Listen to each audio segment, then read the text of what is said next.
good morning, depending on where you might be in the world. You are joining us at the Euroscience ESOF 2022 meeting in Leiden, and we're online with the International Science Council. My name is Alison Meston. I'm the Director of Communications, and today we are rolling the dice or planning ahead in confidence. This is about COVID-19, and specifically we're going to be talking about unprecedented and unfinished COVID-19 and implications for national and global policy. So I'm here, sitting next to me is Peter Gluckman, the International Science Council President, and here with us today is Salim Abdool Karim. He is the Director of the Centre for the AIDS Program of Research in South Africa, CAPRISA, and he is also the Vice President of the International Science Council. I'm also delighted to welcome Peter Piot, a Professor of Global Health at the London School of Hygiene and Tropical Medicine, and Christiane Woopen, the Founding Director of the Centre for Life Ethics at the University of Bonn. Today's session is going to be quite relaxed.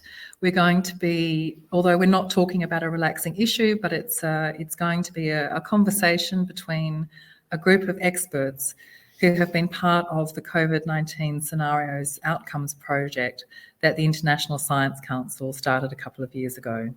I invite you, if you're listening, to participate by putting your questions in the chat. And I'm now going to hand over to Peter Gluckman, who's going to open the session. Thank you very much, Peter. Thank you very much. Just very quickly, for those who don't know, the International Science Council is the largest NGO representing science within the multilateral community. It includes both the social sciences and the natural sciences. It's actually comprised of 240 organisations, including many of the national academies, all the disciplinary bodies in natural sciences and social science organisations. In late 2020, when the vaccines first became available to deal with the COVID, the political messaging started being, now we have vaccines, the pandemic's all over. And as a result of that, a number of us, including, said, well, the pandemic's not really over, and that messaging is not particularly wise. So I asked a small group of experts, and they're actually, all three of them are on this call, including Salim, Christiane, and Peter Piot, to join a small group to think about what we should do. And that led to a proposal actually put forward first by Salim, that we should look as to what would be the scenarios ahead depending on the level of vaccination that was achieved globally. And I'd say that we'd now turn that to say, looking at the levels of effective vaccination applied globally. And so in early 2021, we established a larger group and comprising 21 very distinguished experts ranging from risk analysis through to expertise, obviously in epidemiology and virology from across the planet, to supervise a project, first initially looking at the scenarios which would occur, and then looking for the lessons and policy implications that might come from that. As soon as we started thinking about that, we immediately said, this is not just about the direct impact of COVID on health as defined by your reaction to the virus. It's about many other things. It's about mental health. It's about educational disruption. It's about the multilateral system. It's about risk assessment by governments. It's about the geostrategic implications. It's about the implications for other existential risks like climate change. And so the project grew into a very large systems approach of interviewing by focus group and by expert one-on-one conversation many hundred experts in these different domains around the world, and bringing it together into a systems analysis which was used to inform the scenario setting. And then starting earlier this year, a different set of conversations with policy experts, political experts, policy makers on the lessons and implications of it. And that led early in May this year to the release of the report, Unprecedented and Unfinished and Unprecedented and Unfinished, which is a major report, in fact, the largest effort the ISC has ever undertaken, released in association with the United Nations Disaster Risk Reduction and the World Health Organization in Geneva, and which is a report which is quite different to any other report written about COVID. It extends, looking ahead 5-10 years into the future, it extends across these broader domains of beyond COVID-related disease itself to other aspects of healthcare, other aspects of mental health, social care, education, social cohesion, geostrategic issues, microeconomic, macroeconomic issues, and so forth. And it's a report written primarily focused on the policy community, not just the policy community. So it's not a traditional academic report, it's a report written for the policy community. We had remarkable inputs from the many experts and from our advisory board, 3 of which its members are here today. And I think rather than me rabbiting on, I'd like to turn over first to Salim Abdool Karim, Vice President of the ISC and Director of CAPRISA, and who many of you would know to be one of the outstanding commentators, perhaps the most outstanding commentator in the Global South on the issues of this pandemic. Slim, turn it over to you. Thank you very much, Peter. It's a great pleasure and honor to be here with you and my colleagues, Christiane and Peter Piot. When we look at this report, I don't think they could have selected a better title. Unprecedented sets the stage for what we've been grappling with every day over the last 2.5 years. I did my first investigation of an epidemic of measles back in 1984. That's almost 40 years ago. And I can tell you in my 40 years, COVID-19 is unprecedented. And I think it captures the nature of the challenges we faced. High levels of uncertainty, a lot of information not available early on in this pandemic, trying to emulate possible effective scenarios from China and elsewhere. But mainly, we didn't really grasp what we were dealing with in this foe. It took almost a year of research to fully understand all its mechanisms of transmission, and still we don't understand it fully. We don't even yet understand who goes on to getting severe COVID and who doesn't, who goes on to getting long COVID and who doesn't. These are all part of the enigmas we've been dealing with in this unprecedented world and unfinished. That any notion that this epidemic is over, any notion that we are now past the worst, is wishful thinking. It might be that we will see no further variants. We don't know the answer to that question. But if history is anything to go by, and if the trends of this, the mutations in this virus are anything to go by, we can expect to see more variants. And if we are, then we are far from over this pandemic. So now that we know we're dealing with something unprecedented and something clearly unfinished, this report goes on to giving us some clarity about what the likely scenario will be. And then it talks about the best and worst case scenarios.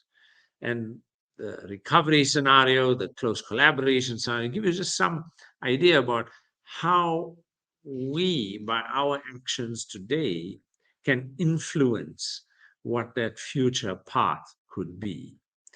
And to me, as I think about this report, I just highlight 3 points from it that speak to me. The first is that in COVID-19, we are dealing with a scenario of a high level of uncertainty, but we are also dealing with a rapid growth of new evidence and information. And the challenges that have come with that have been enormous. Quality of the studies, early small studies showing treatments like ivermectin and hydroxychloroquine to be effective, only to be overturned by rigorous subsequent trials. But the nature of science has been changing in the course of this pandemic. The nature, now, even if my own group is doing research in a topic unrelated to COVID-19, we still put out preprints first, something we would not have done previously. But it's in the nature of that we want information to get out there, and we want it to be widely available, and we want it to be available quickly, even if it's not peer-reviewed. So that's part of the challenges that we are grappling with in the nature of science. The second is, this epidemic has highlighted for us the fracture lines and the inequities, whether these are inequities on race or on rich and poor, or male and female, or young and old. These inequities, there's a bright light, spotlight being shone on them by COVID-19. No way was that more clear than in the way COVID-19 vaccines were distributed in a manner that was completely inequitable. That for those of us like myself in South Africa, we simply had to join the back of the queue because drug companies who made these vaccines were selling them first to the wealthy countries.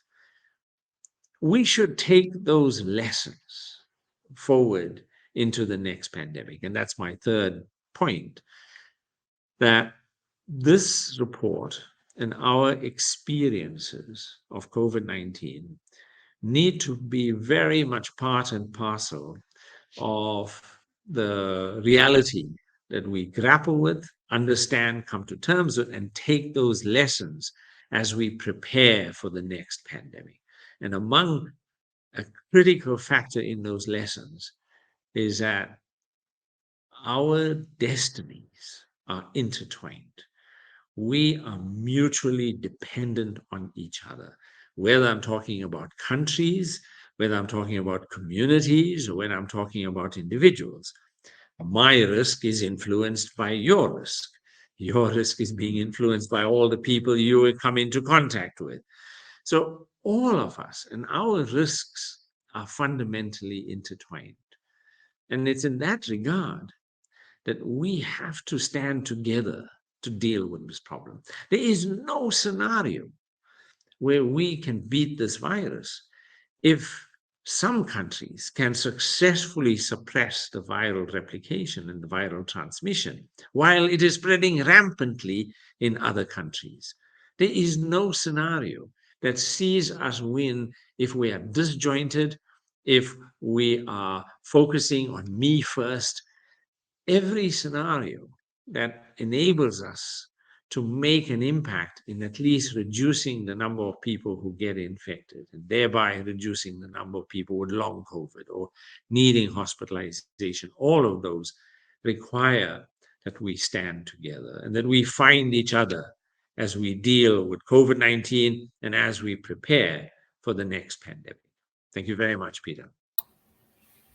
Thanks. I think I might ask Peter Piot to speak and then bring the two, shall we say, more virological discussions or more epidemiological contributions together.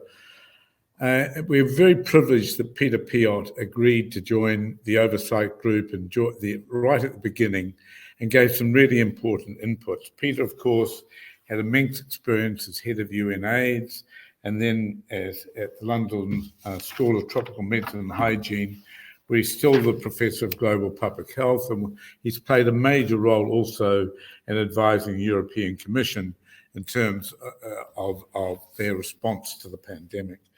And Peter, I don't know, I'll just turn over to you. There's so many things, aspects to this pandemic which we could talk about and which we've talked about over the last 2 years together.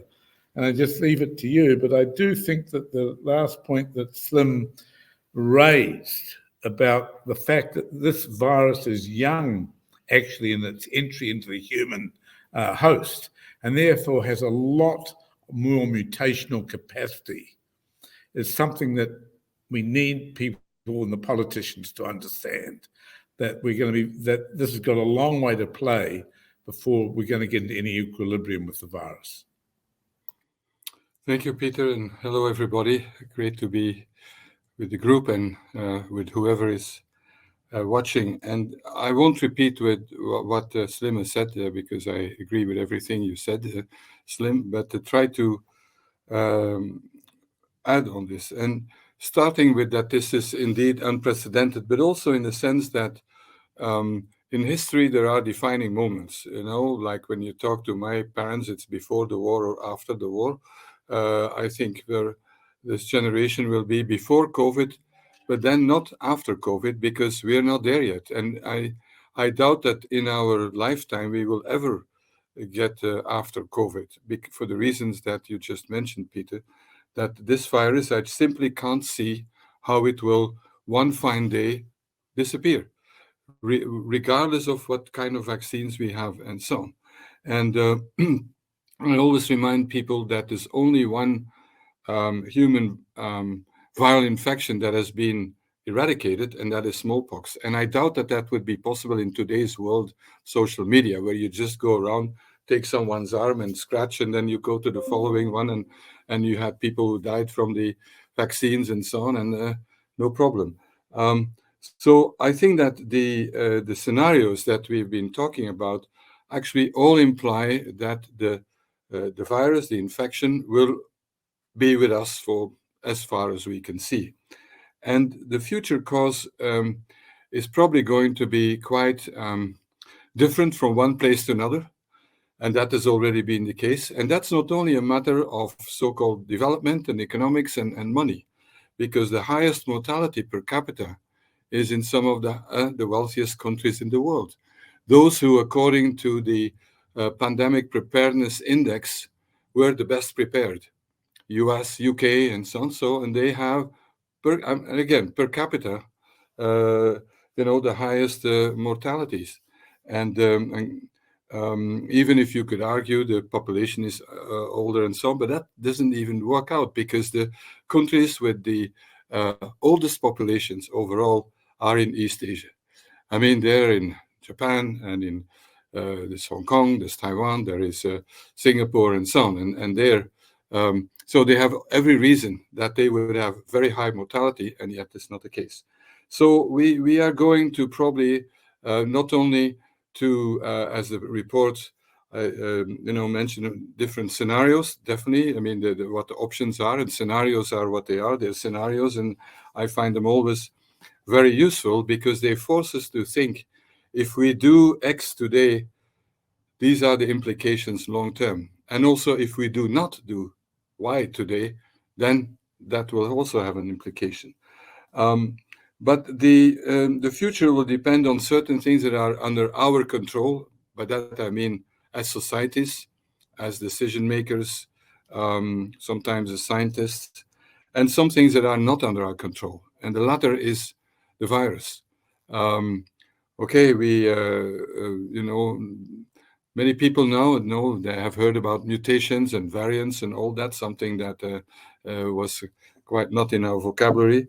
And we are not at the end yet, because the number of permutations and mutations and so on is, not infinite, but it is huge. And that virus can fool us all the time. So I think it's not a very cheerful message to bring. But I would say that, and now I quote you, Salim, in one of your really amazing news stories, we need to learn how to live smartly with the virus. And that's what it is. And I don't think there is another option. Forget about zero COVID and trying to get rid of it. And that can give this then to a positive thing. So I spend a lot of my life in the AIDS movement, just as Salim, and we talk about people living with HIV. We don't talk about AIDS victims. So we need to become societies living smartly with COVID, and make use of the of crises to actually tackle long-standing issues. Because when we talk about inequalities, none of them were new. None of them should surprise us. The one thing that I had not, calculated in my own mind when I was talking about, are we ready for the next pandemic, is, let's say, politics that have not so much to do with equalities, and that's also one of the reasons I don't use the term vaccine nationalism, because when Prime Minister Modi closed the borders to export vaccines that were basically hitting in the first place sub-Saharan Africa, you can argue, you can criticize him, but he's elected by Indians. He's not elected in India's democracy by Europeans or Chinese or African citizens. So I think we need to, on the one hand, there is the strong rationale intellectually and also operationally that, the risks are intertwined as Salim said. Absolutely, the concept is super clear.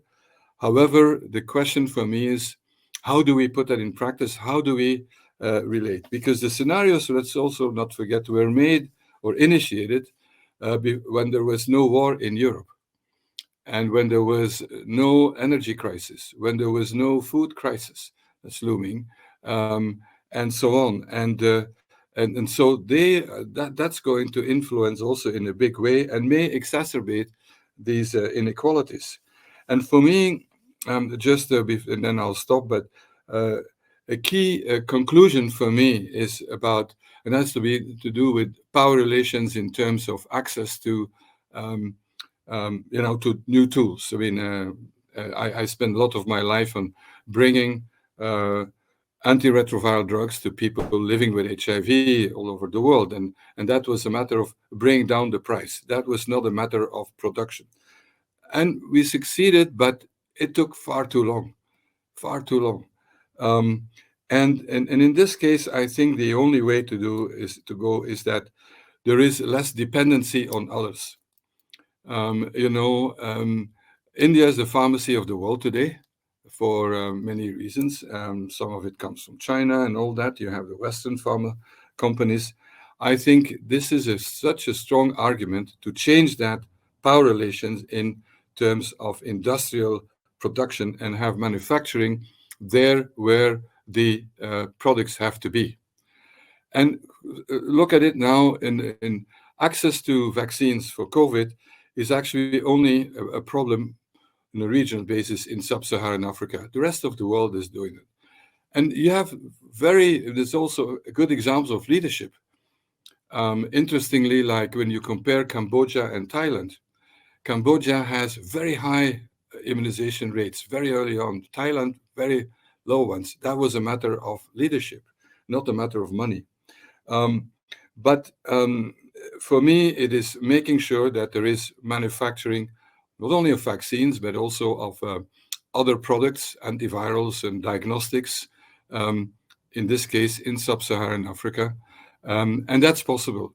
And I think if we can achieve that, that will have completely changed the power balance in terms of global health, provided that those who buy the vaccines, be it governments or international organizations such as Gavi and the Global Fund, actually are willing to pay a little bit more for these products than they would buy on the international market, because the reality will be that the products will be slightly more expensive for the time being than what's produced in India, for example. And that means that there is a need for a supplement, and that could be good use of international development money, because the reality is now, take Aspen in South Africa, they've not been able to sell a single vaccine unless that has changed the last few weeks, because the international buyers and African governments are not buying from their own producers. So it is not that a simple solution. I think that we will see, if we talk a year from now, I'm confident there will be vaccines and antiviral products produced in Africa. The European Union has allocated over €1 billion. Some of that has already been spent, and for example, in the Institut Pasteur in Dakar, which, by the way, has been producing a yellow fever vaccine for decades that you can buy. So they have the ability. And that's what I think we should look at also. Besides, I would say, for me, one of my biggest fears is that COVID is going to accelerate trends in terms of populism, polarization further of the societies, not only in, we see it in Europe, but in the US, but it could happen everywhere. But I'll stop here because we could spend a lot of time. But the report really touches on all these issues, just to highlight a few. Thank you. Okay, thank you. I'm tempted to ask Peter some questions now, but I think before I do so, because the questions actually do involve the perspective that Christiane can bring to the picture as well. Christiane Woopen is now founding director of the Centre of Life Ethics at the University of Bonn, and I think was a really important contributor to the process right from the early days in making sure that, and of course, if we think about the pandemic, right through the issues of contesting priorities, contesting rights, trade-offs between, which have been very simplified in many cases, between freedoms, economic goods, and health goods, have been dominated in national politics in many countries. But perhaps, Christiane, you'd like to make some comments now, and we can then open it up for a bit broader discussion, because there are some questions I do want to come back to, particularly about the response of the multilateral system, the state of the international health regulations, and so forth. Yeah, thank you very much, Peter, for having me here in this session. I'm very glad to be here, and I'm glad to have been involved in this process.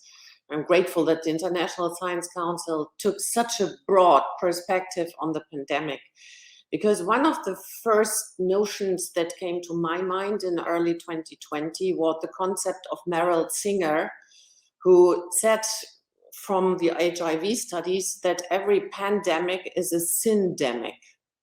Yeah, so it's not only one health crisis coming from one virus, but you have from the beginning the interrelationships between the health issues and all the socioeconomic determinants of health.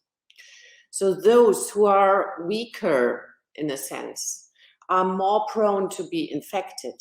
And we have seen that all around the world, that even in a city, even in one city, you could distinguish the incidence according to the socioeconomic status of those who lived there in this part of the city. And it ranged already at the beginning or in the second wave from 0 to 700. Yeah, formerly 700 was really a catastrophic incidence. So we learned actually very early that this syndemic, having former illnesses, having bad socioeconomic environments and surroundings, impacted the course of the pandemic. And a lot of ethical, and it was not adequately dealt with until now. So I would argue that we are just now don't yet adequately deal with this syndemic perspective and this encompassing perspective. And I think this is one of the major contributions of this report, that it makes this clear, the systems approach, as Salim and Peter already pointed out as well. We then noticed that there are so many ethical issues that have to be dealt in a cultural sensitive way. Take the triage, yeah? Who gets the intensive care bed? Take the end of life care, social distancing, physical distancing, people being let alone when dying, yeah? Because we say, well, the hospital may not be entered by someone who is perhaps ill.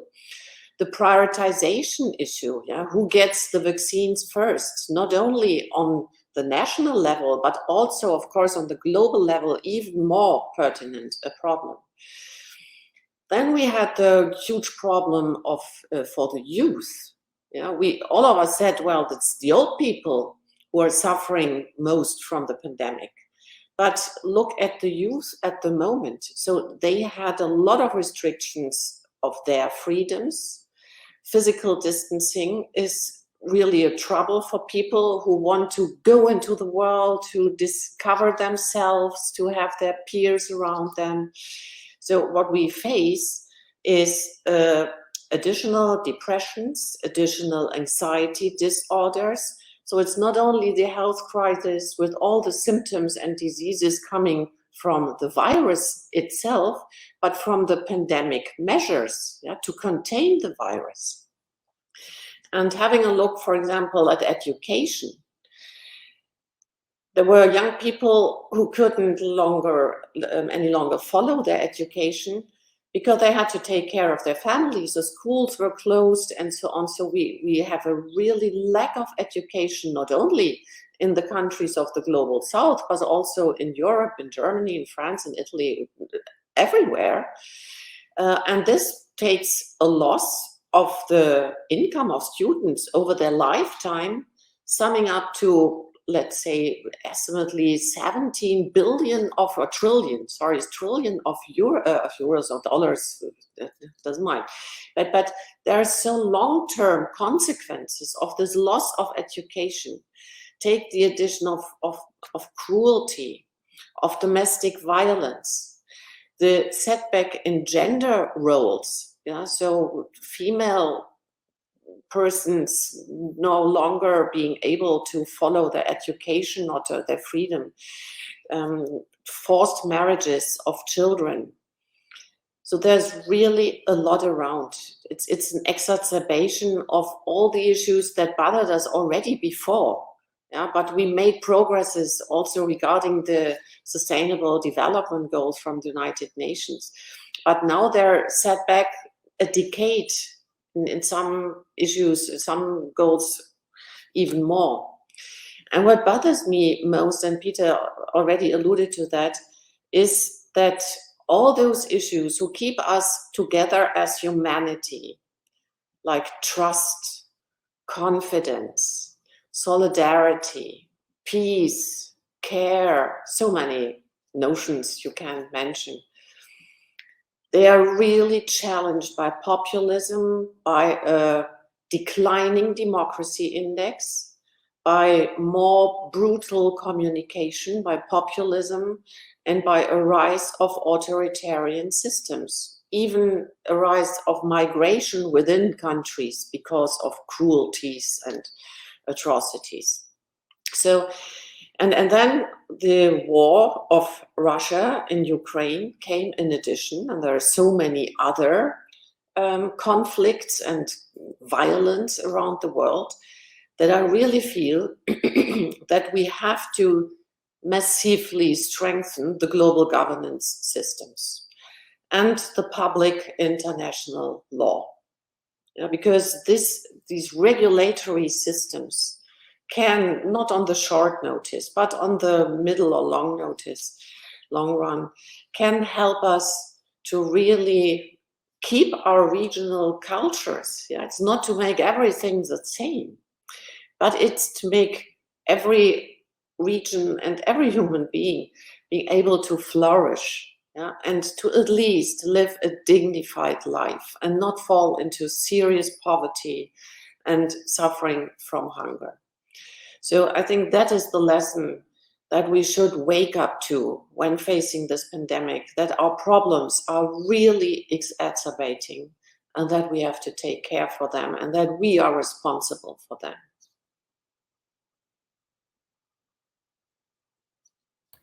Am I on? Yep. Thanks very much, Christiane. We were going to have a fourth panel member who was also a member of the Oversight Committee, Lucia Reich, who's a professor at the management school at the Copenhagen Business School. But unfortunately, she's turned very unwell, hopefully not with COVID. But I will make a couple of points on her behalf. I think there's one area where the report is quite explicit, and that is about the problems of policymakers and the political community responding to scientific risk. I mean, if we think about the pandemic, and we could think about climate change in similar ways, every country that had done risk analyses, like my own, New Zealand, well before the pandemic actually broke out, put the risks of a new viral zoonotic pandemic very high in their analyses. Very, very high. In fact, in New Zealand, it was estimated a 50% chance in a 5-year period, sufficient that if it was not treated, there would be a very high mortality. Yet, very few countries, with the arguable exception of those that had experienced SARS, had really responded seriously to those risk assessments. Somehow there's a gap between the scientific risk assessment and the political response to it. And I'll talk tomorrow in my keynote address about some of the issues, why that occurs in a generic sense. But I think it's worth reflecting on. The same thing's true in climate change, that, you know, we know from all the work of IPCC and many other reports, the world's warming and it needs both mitigation and adaptation at a pace that the political community is not responding to. And I think that's a deep issue, and the report goes in some depth into the reasons why. But it raises a broader set of issues, and Christiane's already alluded to them slightly. And that is that we saw an incredible politicization of science during the pandemic. It became a partisan badge to either believe or not believe in masks or believe or not believe in vaccines. Now, it was manipulated by state and non-state actors in the form of disinformation. But it's a very dangerous precedent that for science to have been so politicized, or the acceptance of scientific knowledge, or the rejection of scientific knowledge becoming a political badge. And I fear that it's a Pandora's box, which once opened, will continue to haunt us for a long time. The second thing that has happened, and again, I think Christiane alluded to it very subtly, is even in democracies, we saw an autocratic turn, where governments were taking, quite properly, very strong action for public safety, but in many cases they've now wanted to continue with that autocratic turn even beyond the domain of public health.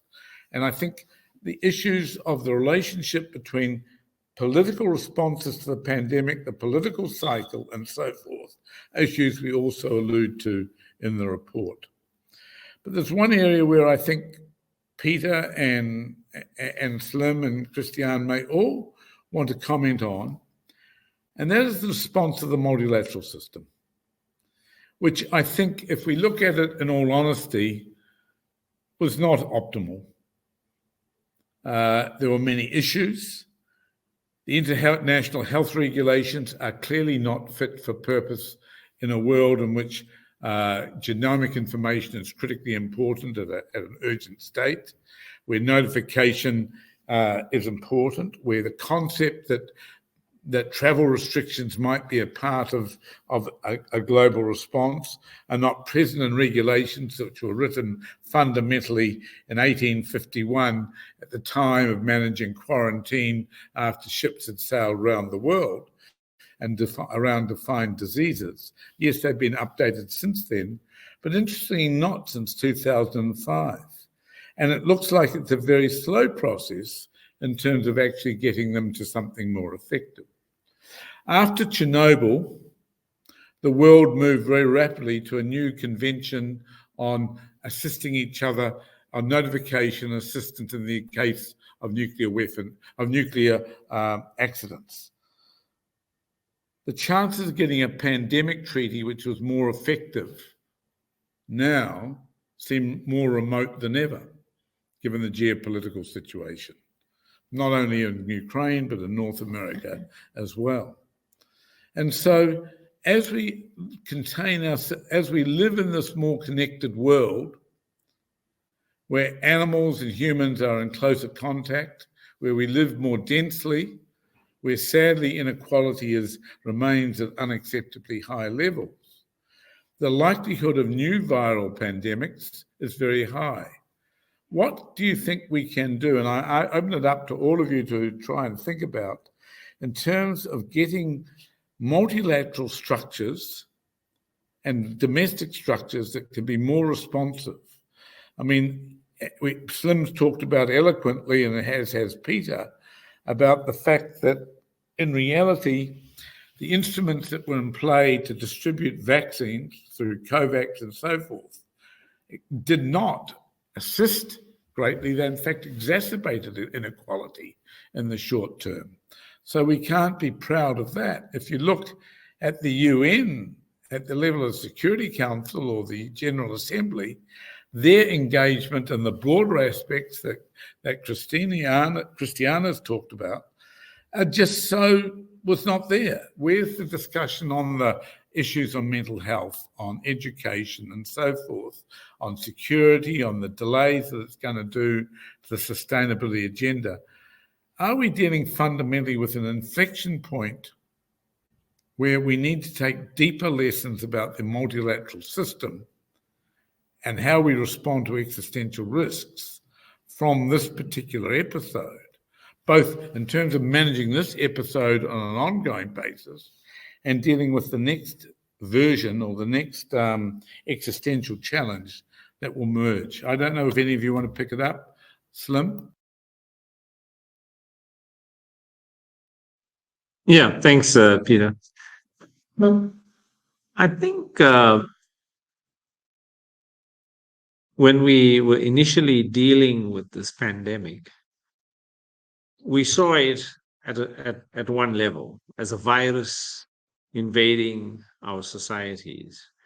We didn't fully appreciate the enormity of the challenge, and we didn't fully appreciate the externalities that it will bring, especially on livelihoods, on other forms of care, on mental health, on education. But now that we've understood those repercussions, we now have to be prepared in a different way. And that means that we have to find a way for the pandemic treaty to be realized. We have to find a way that we're agreeing to work with each other when the next pandemic comes along. And so I'm in agreement with you that without that, we really will be no better off facing the next coronavirus or influenza or whatever it is, or monkeypox, unless we've got those in place. And unless we understand that we're dealing with interventions that have a very broad repercussion on society that go well beyond the healthcare service. So maybe I'll stop there and just open it up. Thanks. Peter? Yeah, thanks, Peter, for putting it on the table. And indeed, I'm still amazed that one of the biggest crises in the last, well, let's say decades, has not been discussed in a special session of the UN General Assembly, the Security Council. I was very involved in that for AIDS. That was the first time that the General Assembly discussed the health issue, and the Security Council also went beyond the classic notion of security in the military type of sense, but also in the sense of human security. And that is, I think, a massive failure of the multilateral system. When I raised that with the people, with health officials, the response was, well, but the ministers of health are discussing it. I said, this is like a very restricted view of the world, and I won't repeat what everything is said. The ramifications are enormous. Now the question is, can we have a more responsive multilateral system? I think WHO has done a better job than in previous epidemics, but it is limited because of the governance with mutually exclusive and competing interests that make up the governments. Where I see a silver lining in this epidemic has been the regional entities. And particularly when you look at the African Union with Africa CDC, they've really stood up to the challenge. They've, strong leadership, and not only at Africa CDC, the technical level, it was there with a network, and then also WHO Euro of Afro, but particularly Africa CDC, and then also at political leadership, particularly when President Cyril Ramaphosa was the chair of the African Union, and also leading to direct deals with or negotiations with pharmaceutical companies and so on, not waiting for charity to reaching Africa. And now there is a vaccine manufacturing task force, etc., etc. And I think also at the EU level, it has really strengthened the EU. And we're talking now about a health union.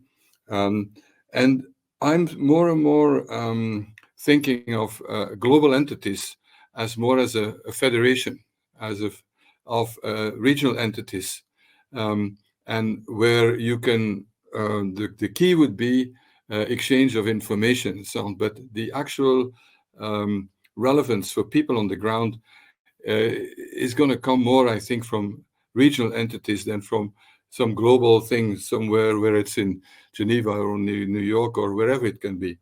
While at the same time, one of the problems of the multilateral system, and Peter, you've spoken about it also, is that it is trying to do everything. It's claiming space and not able to fill it. Just trying to see what is key.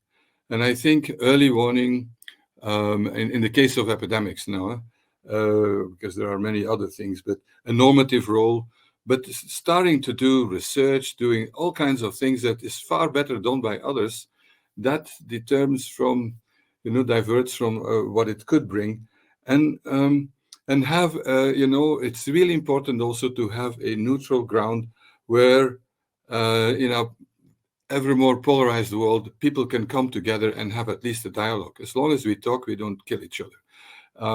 And that's something that I see also. But for actual action on the ground, it's not that I've given up, but I have great doubts that it is possible. We have to be. I'm more of a realpolitiker, as they say in German, and in my mother tongue Dutch. You have to have systems that can deliver, and I think in that case, maybe at the regional entities that we strengthen. The fact that ASEAN still doesn't have an ASEAN CDC, and that there is, that's a failure. However, for the first time, they're talking about it.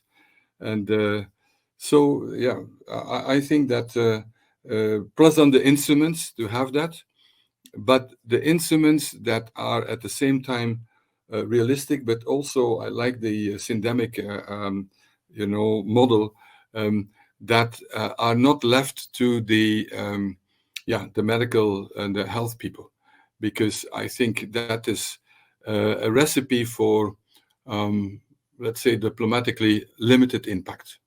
I'll stop here. Christiane, would you like to add? Yeah, I would very much like to follow just on that point. So from a philosophical perspective, no philosophy now, no problem. But we have a concept of wicked problems. And the pandemic and the syndemic is a wicked problem. And that means we have a high level of uncertainty. We don't have enough data, and we cannot have all the relevant data, even if we would very much try to do so, to really know what will happen in the future, because there are so many societal and global systems interrelating. So we have a high level of complexities, and we have a high level of value descents. Yeah, those three components come together. And that's also the reason why the motto, follow the science, is nonsense. By following the science, you cannot manage a pandemic. No. And there are two issues coming out of that from my side, or from my perspective. First, if you look at sciences covering humanities, that's my notion of it, you have to have multidisciplinarity involved. It's not enough to have virologists, health professionals, epidemiologists, and perhaps sociologists or so. You have to have a lot of disciplines, including social sciences, psychology, ethicists, and so on, at the table, ethnologists, anthropologists, and so on. So a lot of sciences have to bring their perspective and their insights to the table. And then even if you had all the sciences at the table, it would not be enough, because you can have the most wonderful insights. If you don't take the people on the ground with you, that's for nothing. Yeah, you can produce the vaccines, you can have enough vaccines. If nobody goes there to get them, there is no sense. Yeah, so it's a bit extremely phrased now, but just to make it clear. Yeah, so multilateral systems are great, should be great. It would be wonderful to have a treaty or a convention or some kind of document, but to make this really work means to have all the disciplines at the table and to include policymakers and society. Yeah. And then to really deal with wicked problems, you have to have a really good procedure. And that means, to take up what Peter said, you have to think global and to act local, or think globally, act locally. So really to have a culture of locality. Yeah. And that means to have a central organization or a central platform where people can talk to each other, but then to translate it to the continental, to the regional, to the nation, and to the very, very local place. And those relationships are not yet really wonderfully established. Thanks, Christiane. And that your point has another dimension to it, which we discussed in the report, and it's most unfortunate that the organisers have got us simultaneously meeting to our particular session on precisely the issue of the lessons for science advice that come from the pandemic. But if I just refer to the report, I think one of the things that became clear is a very narrow set of disciplines became dominant in the science advisory mechanisms and did not even change as the pandemic moved from its first acute wave into what we now have is a manifest set of socio-economic, cultural, I could add many other objectives that reflect the broad basis of the pandemic. And yet it was obvious from right at the start that the complexity of the decision-making, what Christiane called the wicked problem, was there. The thing that we also noticed in a number of countries was competition between the science community to have access to the decision maker. And we saw some rather outrageous examples of some countries of one dominant person who wasn't necessarily a particular expert in the subject, or even if they were, but squeezing out other views. Modelers became particularly dominant, often without explaining the assumptions and the uncertainties that were present in their models. And so we saw quite a lot of issues, in my judgment, on how science advice worked during the pandemic, whether it was a formal process, whether it was a random process. Many countries had to set up ad hoc mechanisms, and frankly, those that had already established mechanisms, they weren't necessarily fit for purpose. And so I think within the pandemic, there's a lot to learn, and while the science community can take pride in some things like the magnificent effort around developing a vaccine at speed and collaboration at speed, and in fact the early sharing of genomic sequences, which was done by scientists rather than officially, there's things that we can learn about. Did we actually communicate well to governments and decision makers? Did we have too much ego in the way we competed with each other to give advice? Did we actually encourage governments to use and understand that science advice would evolve as we learnt more and as some uncertainties disappeared and were replaced by other uncertainties?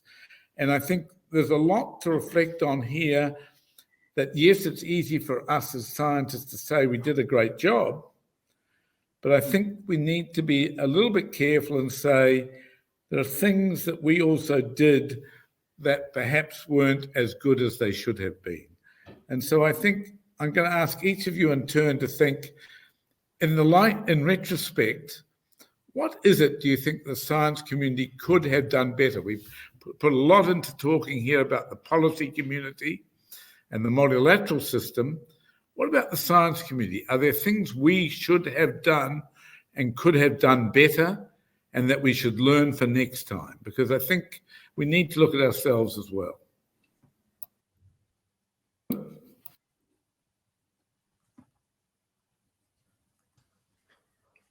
Perhaps I'll start by just sharing one observation, and that is that when we were dealing with this pandemic, one of the initial concerns was that the public health measures that were being proposed, they impacted very substantially on personal freedoms and rights. And so the public, especially where there's a bigger lack of trust in government, in those situations, people wanted to know whether there's strong rationale, whether there's a good reason why we have to do all of this. And they don't really trust the politicians to be making those judgments. They want to know that there's someone in charge who really knows what they are doing and can explain why each of these restrictions on our freedoms is really required. And so what happened was that science shifted from being a backroom activity to an activity in the spotlight. And that has huge repercussions because it's not something that's going to be restricted only to this pandemic. It's now something that we're going to have to factor in as we work in the future about the relationship between science, politics, governance, and society, and the way in which those relations have been disrupted by COVID, and they've been reset in a different way going forward. And well, maybe I stop there because I wanted just to share my perspective of how all of these intersections between science, government, and the society have been changed by COVID-19. Peter, would you like to add anything? What do you think we could have done better?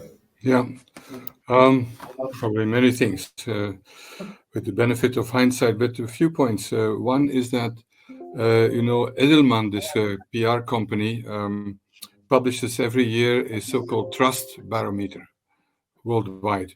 And interesting, this year and also last year, who came out number one as the most trusted people in society? It was scientists.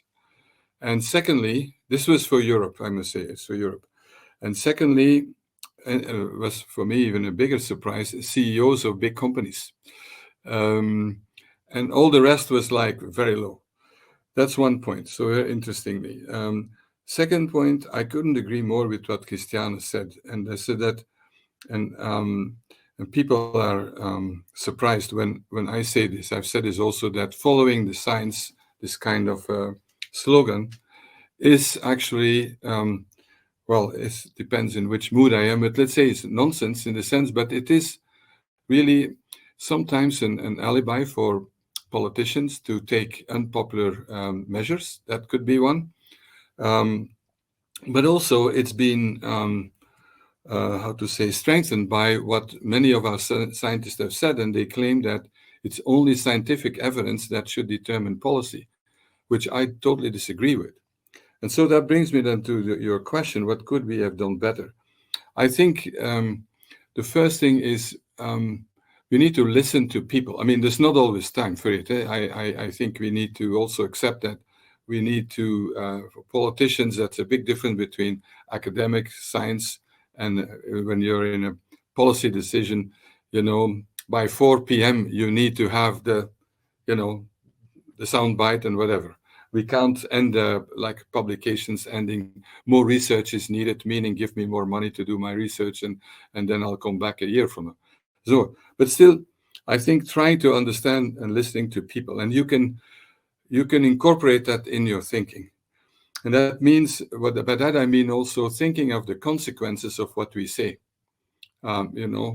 Secondly is connecting the dots that,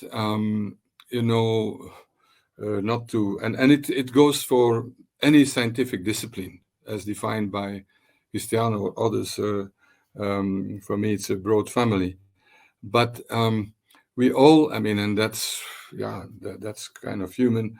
We of course have the perspective of what, but being married to an anthropologist helps me in this kind of thing because I hear this every day.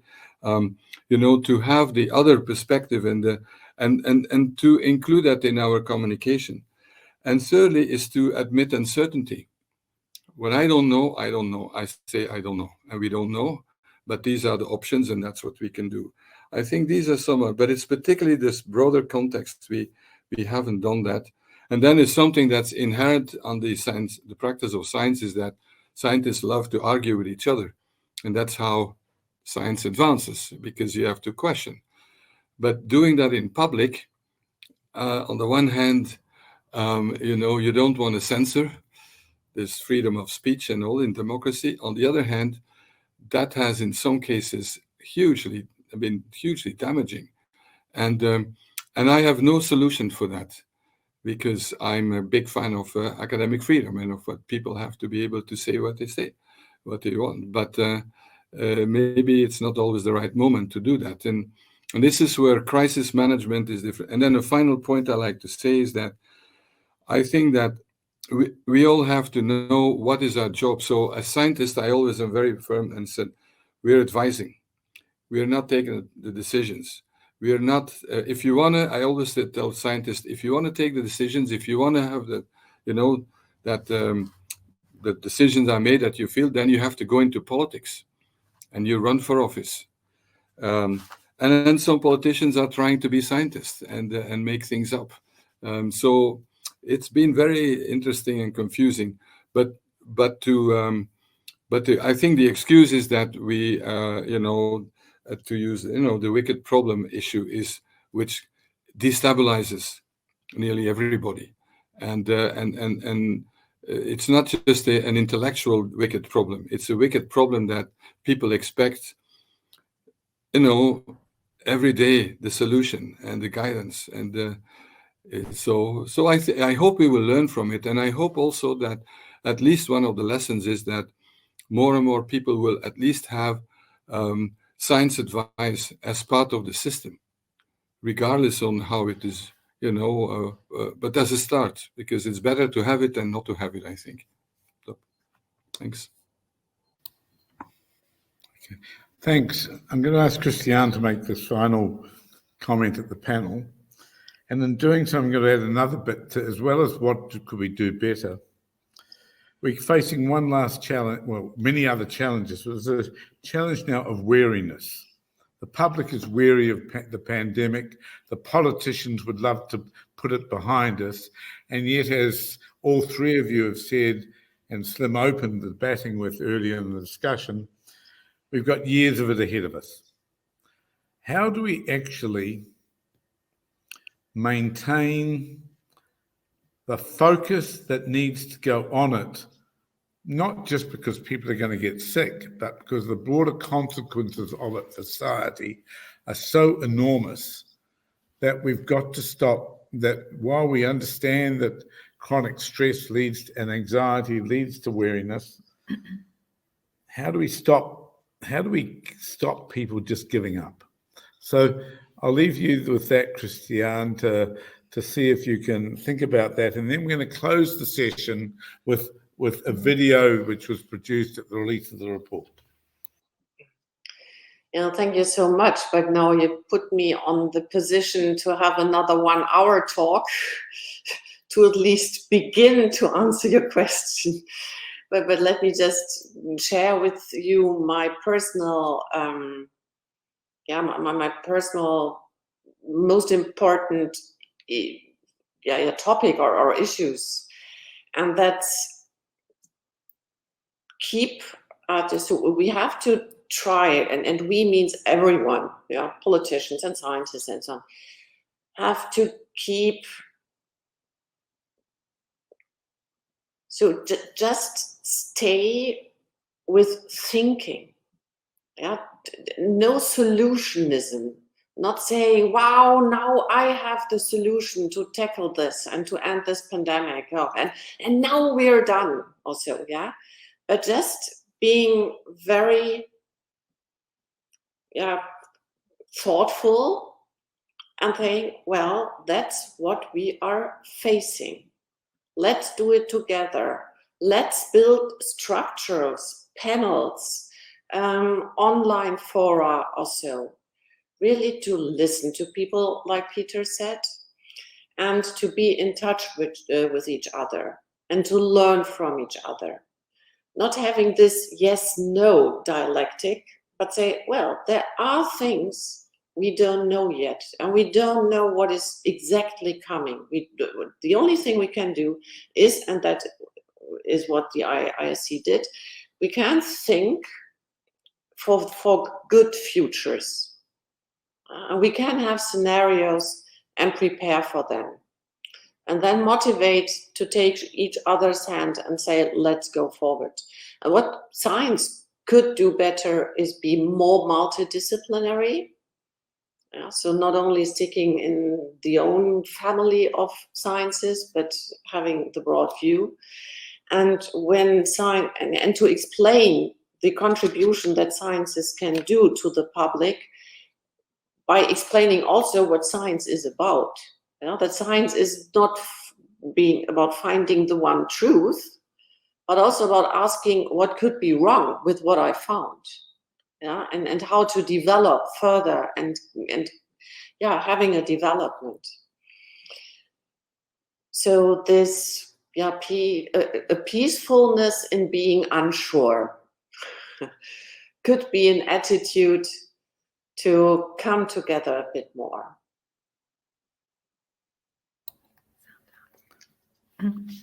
Thanks very much, Christiane. I encourage people to look at the report because it's designed to be used by scientists, academies, scientific organisations with their own policy communities. And with that, I think we'll close with a video clip taken at the launch of the report. Thanks. So once again, thank you to Peter, Salim, and Christiane.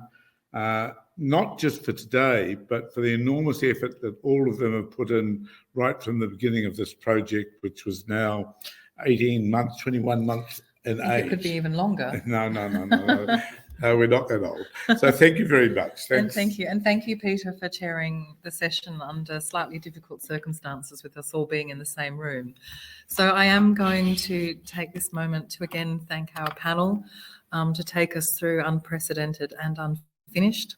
And we're going to finish this session with a short film that in fact stars Peter Piot and Salim Abdool Karim, and also tells the story of a wonderful teacher and her students in South Africa. And I hope that I'm going to get the technology right. So please bear with me. And this is the clocks that got COVID ticking. It's available for you to see along with a bunch of other films that the ISC did with the BBC Storyworks.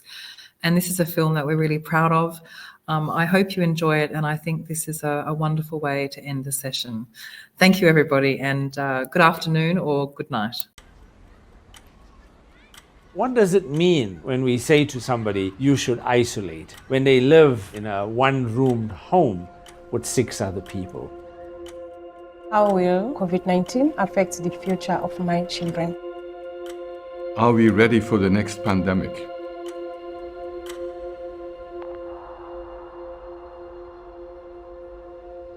When COVID-19 hit, it hit us bad. We've got learners who lost their parents. Now we have the child-headed families. I've got a learner in grade 12. She lost her mom. At home, she has to become a parent, and I can see that it's really affecting her. I am a teacher with chronic illness, but I had to be there, knowing that I am just taking a huge risk with my life. But thanks God, I made it this far.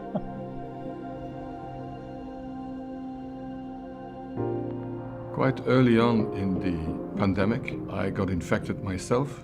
I had been fighting viruses my whole professional life, and here a virus got me. It makes me more determined to stop it and to do something about it. We now need to think through what are the long-term impacts, because it's hugely complex. If you're a political leader, a decision maker today, it's not easy.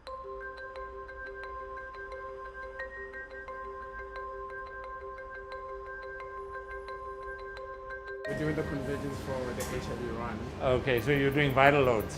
Yeah. COVID-19, by its very nature, puts a huge pressure on the healthcare services.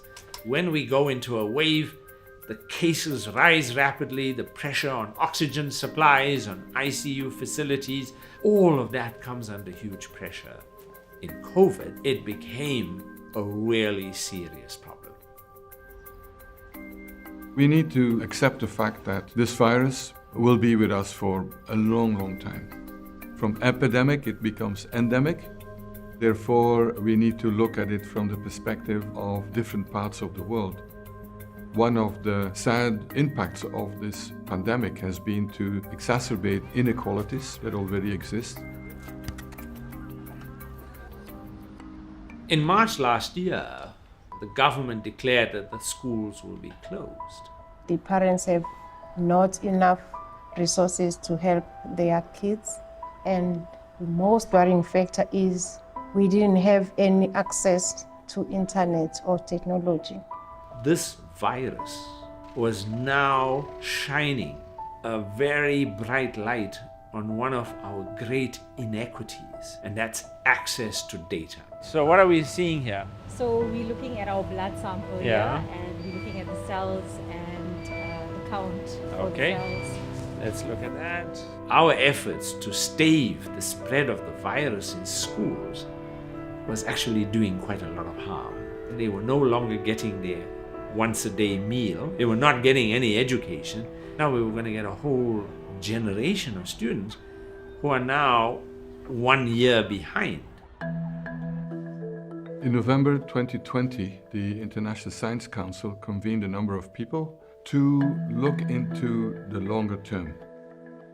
Not only the health aspects, but also economic impact, social impact, governance, societal impacts. 80 people have been involved in this all over the world. What we're trying to do is not to predict the future, but to see likely scenarios. You can't map out a pathway with the milestones if you don't know what your destination is. The problem is, if you map out a destination, you're not sure about whether that's the likely destination. And that's why it becomes so important for us to think about that long-term vision. We've been looking at it through the lens of the health clock and what are the determinants, the virus itself, social policies, public policies, how people react. All this is a project that will paint a picture of where we're going and what the impact is of decisions we take today in terms of long-term scenarios. We know in epidemics it is act now or pay later. We've learned that by understanding our interconnectedness, we can protect others, we can protect ourselves. Science gives us among our strongest weapons against this kind of threat. Teaching is a calling. There are times when you just say, no, I'm fed up. But then you wake up the next day, you say, but now if I don't help them, who's gonna help them? You are the one who can help. You have to be there for them. How do we learn all of the bitter lessons from COVID-19? How do we need to respond as a world so that no one is left behind? If this epidemic has taught us one thing, is that it's not over anywhere until it's over everywhere.